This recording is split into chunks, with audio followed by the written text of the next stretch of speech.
আপনি? হ্যাঁ, বাধ্য হয়ে আসছি। আমি আপনাকে কত ফোন দিয়েছি, আপনাকে কোথাও পাচ্ছি না। ঝামেলা ছিল মানে ভালো আছেন আপনি? আমি ভালো নাই। আমার সামনের উইকে আমার বিয়ে ঠিক হয়ে গেছে। আপনি প্লিজ আমার এই বিয়েটা ভেঙে দেন, প্লিজ প্লিজ, যেভাবে হোক আমার এই বিয়েটা ভেঙে দেন।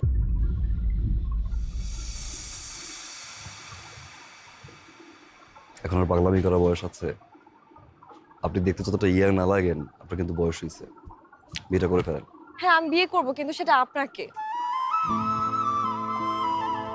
আমি আপনাকে ভালোবাসি।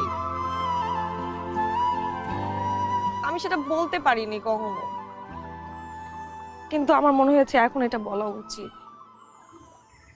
আমি আপনাকে ছাড়া অন্য কোথাও বিয়ে করতে পারবো না।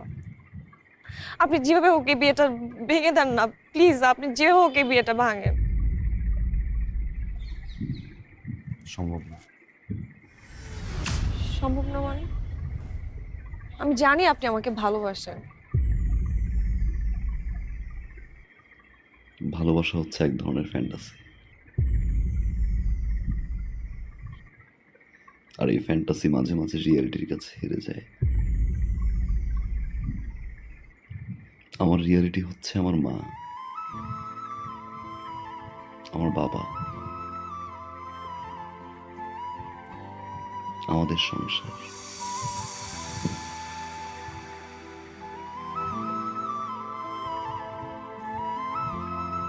ধরে নিন আমার ফ্যান্টাসিও আমার রিয়েলিটির কাছে হেরে গেল। আমি আসলে এই মুহূর্তে বাবা, মা, সংসার এর বাইরে কিছু ভাবতে যাচ্ছি না। আই সরি, আপনি বিয়েটা করে ফেলেন। আমি আপনাকে ভালোবাসি।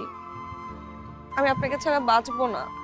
পৃথিবীর সব প্রেমিকারাই বিয়ের আগে ঠিক এই কথাটাই বলে তার প্রেমিককে,